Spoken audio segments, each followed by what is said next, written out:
Hello friends, welcome to Nandini vlog. இன்னைக்கு நம்ம என்ன பார்க்க போறோம்னா சிறுபருப்பு பீட்ரூட் சாம்பார் பார்க்க போறோம். இது வந்து ஃபர்ஸ்ட் நல்லா ஃப்ரை பண்ணிக்கணும், நல்லா வதக்கணும். நல்லா ஃப்ரை பண்ணாதான் இதோட டேஸ்ட் பாத்தீங்கன்னா நல்லா வரும். இத வந்து வாஷ் பண்ணி ஃப்ரை பண்ணதுக்கு அப்புறம் இத நம்ம தண்ணில வாஷ் பண்ணி எடுக்கணும். ஒரு 2-3 டைம்ஸ் வாஷ் பண்ணதுக்கு அப்புறம் இத நம்ம கொதிக்க வைக்கணும்.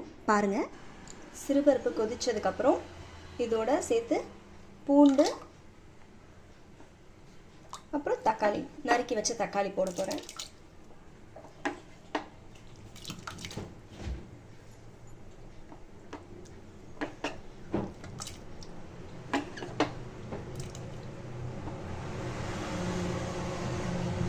இப்போ இதை க்ளோஸ் பண்ணி ஒரு 4 விசில் வைக்கணும்.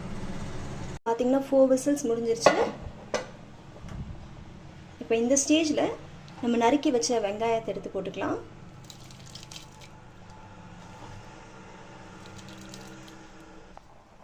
இப்போ நம்ம செய்கிறது பீட்ரூட் சாம்பார். ஸோ நம்ம நறுக்கி வச்ச பீட்ரூட் போட்டுக்கலாம்.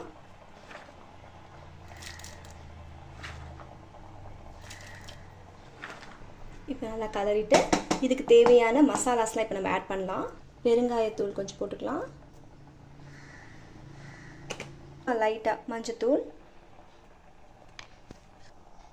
உப்பு, சாம்பார் பொடி. இப்போ நல்லா கலரி விட்டுட்டு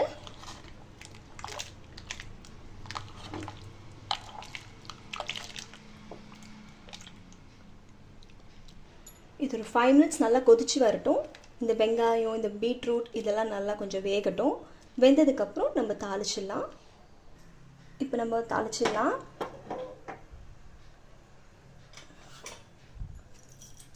எண்ணெய் போட்டேன், கடுகு, கொஞ்சம் சீரகம்,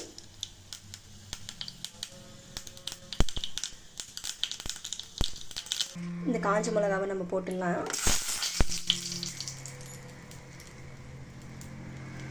ஒரு 4 கருவேப்பிலை போட்டுட்டு லைட்டாக தாளிச்சிடலாம். சாம்பாரில் போட்டுடலாம்.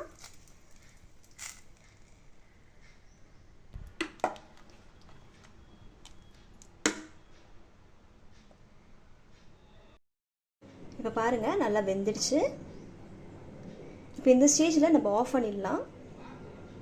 அவ்வளோதான் காய்ஸ், நம்ம சமைச்சிட்டோம். சிறுபருப்பு பீட்ரூட் சாம்பார் ரெடி ஆயிடுச்சு. ஓகே காய்ஸ், ப்ளீஸ் சப்ஸ்கிரைப் பண்ணுங்கள். தேங்க்ஸ் ஃபார் வாட்சிங். பாய்.